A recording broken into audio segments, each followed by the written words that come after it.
So hi there, welcome to another episode of the Garden Laboratory, and this is week 11, and that's May 31st to June 6th, and I'm filming this on June 6th.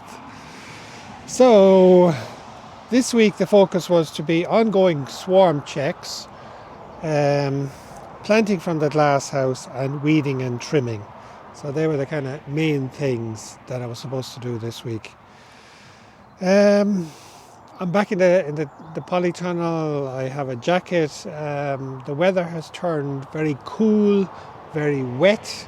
So in Ireland we get into these Atlantic systems that come in from the west. It's like being in a river of frontal systems that keep coming in from the Atlantic. So lots of rain, and we're kind of stuck in this system now. This conveyor belt, conveyor belt of rain that comes across the country. So that tends we have, very cool and very wet weather, and we get stuck in that setup, and it can last for even weeks. So right now, we're in this system of cool. It's supposed to cool, wet weather. It's supposed to continue on. We've had it this week. It's supposed to continue on the coming week up to the coming weekend. So we're not sure when we're going to get out of this and when we'll have nice high pressure and sunshine again. So this is the weather, how it works in Ireland. So of course that has implications for the garden. We did need rain, and now we have plenty of rain. So that's a good thing in many ways for example, for the potatoes. Just an update about the hens. They're doing great. Get 4 eggs every day from 4 hens, and we get them by 8 o'clock in the morning, so very regular. And I suppose I was worried about the nest boxes. If you check back in the previous video, I was making nest boxes. Now I'm having 2 eggs in one nest box and 2 eggs in the other nest box, which is a bucket. So that's fantastic, and the hens have settled down. The hen fencing is brilliant. Anybody wants to keep hens, this is to get some of this netting. It's so easy to move around.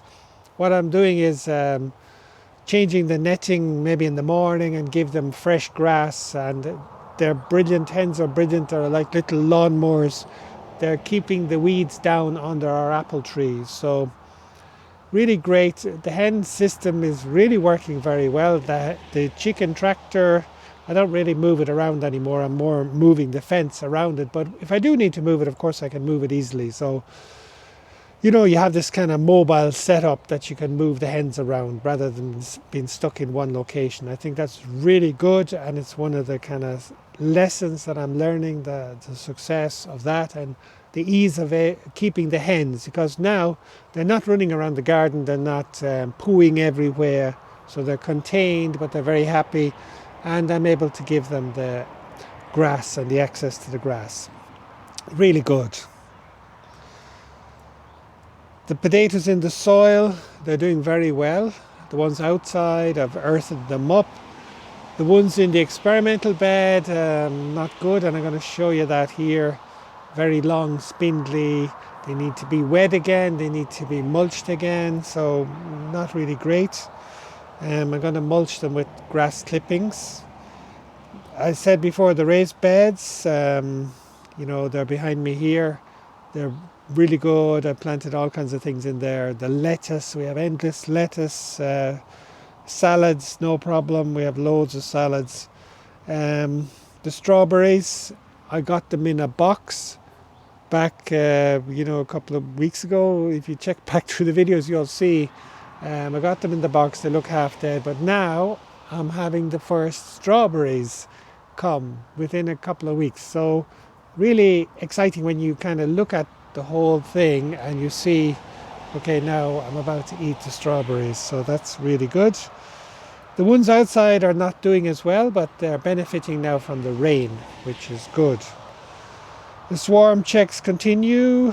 I mentioned I have one really strong colony, and I had one which is not so good. The one that's not so good, hive number 2, is the queen didn't look very good when I saw her. She looked like a smaller queen. The really good colony is a really big queen producing lots of eggs, brood. very strong colony. So I've continued trying to weaken the strong one and strengthen the weaker one by transferring. This week I transferred one frame of brood with bees over to the other weaker colony, but I'm not going to do that anymore because I don't want to over weaken this strong colony. I think at this point I've moved 4 frames of brood and eggs and bees over to the weaker colony, so that's enough. And I can see now the queen in the big colony has plenty of space to lay, so I'm going to maintain it like this, until maybe the end of July, not the end of July, around the first week of July. July is when we'll be harvesting the second crop of honey, if we get good weather. From basically, middle of June, the last 2 weeks of June, if we get a good period of high pressure sunshine, then we'll get a good crop of honey. But right now the weather is not great for honey production. It's very cold, very wet. No sign of the rabbit since last week. I tried to block a hole in the fence and it doesn't seem to have come back, so hopefully it won't. The tomatoes, I'm here in this polytunnel and there's loads of tomato plants everywhere. But again, it's when you look at where we started from and then the little tiny seeds with the 2 leaves, and suddenly it's like, I have so many plants I don't know what to do with. It's amazing how things grow so quickly. Just in terms of reflections, we got loads of rain, the rain we needed, so hopefully that'll mean we have a good crop of potatoes. And I suppose everything at this time of the year is in full of life. It's just like we have these really long days. Peak day length, summer solstice, I think, if I remember correctly, is June 21st. Around that day, June 20th, 21st, that's the longest day of the year. So we're, today, as I mentioned, is 6th of June. So, the days are still getting longer and longer. So you have just peak growth at this time of the year. And everything just really is luscious and really grows, especially with this rain, even though it's relatively cool. So that means that everything, needs to be done all of a sudden. Like everything needs to be cut, everything needs to be trimmed, hedges, grass, everything's growing like crazy. Yeah, I suppose in terms of the reflection then, it's you need to have as much preparation done earlier in the season when there's less growth and when maybe you don't feel like getting out into the garden and it's cooler. So it's kind of counterintuitive. It's cold, it's darker, the shorter days, but that's the time when you need to do all your preparations, have everything ready. So when you get to this time of the year, everything is just, grows like crazy. So it's almost like you need to have prepared early in terms of, trimming back things or getting everything organized. Because when you come to this point of the year, there's just so much to do in terms of everything. Everything is demanding attention from you because plants are just growing like crazy. The coming week then, the weather is to remain unsettled, so not very conducive, but it's the area that I reclaimed. I have a huge amount of work to do. I need to weed the strawberries that I planted. I had created raised beds from a willow frame, but I planted the strawberries directly into the soil, so there's nothing to stop weeds coming back except me weeding, so I need to do a lot of weeding there.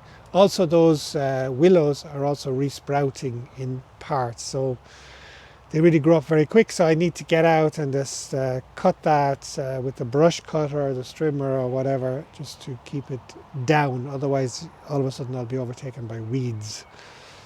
So a lot of work to do there, weeding, and also I need to mulch those potatoes in the experimental bed, even though it doesn't look great, but I need to put more grass on and see what happens. I suppose one of the big reflections I have about this garden laboratory is that from week to week, nothing much changes, but when you look back at the beginning and you look compared to now, you can see huge changes. So I think what I'm really trying to do here is to document from week to week, and then later I hope to keep going until October, and then I'll have March to October. So I'll have a whole season of weekly videos and all that material to draw on, and then really draw out the lessons at the end of the season. So I think that's really the big thing. That's why I want to keep going, even though from week to week you mightn't see much change. But I think over the whole season, that's where you can draw out the lessons. So that's really what I'm trying to do. And I'm not trying to have, a huge number of followers or a viral videos or anything like that. But it's to document week to week. That's the main purpose of what I'm doing. And I'm obviously using YouTube then to as a kind of repository of the progress from week to week. And I do hope you're gaining out of it. I think there's a lot of value, but I think the real value is looking at the whole progress over the whole period from start to finish, and then drawing the lessons from that. So that's what motivates me to keep going with this garden laboratory and this experiment. But if you're watching and you're benefiting and you're enjoying it, fantastic. I'm really happy about that. But it's the big picture. It's from where I started, and then as we continue on this journey towards the autumn and towards October, when I will end documenting when the winter starts to set in. So it's that journey, I think, that's really important. Great. Anyway, these are my reflections. So I look forward to seeing you next week with a further update, week 12, which is 3 months into the garden laboratory, roughly halfway. Great. So I'll see you then next week for another update. Thank you.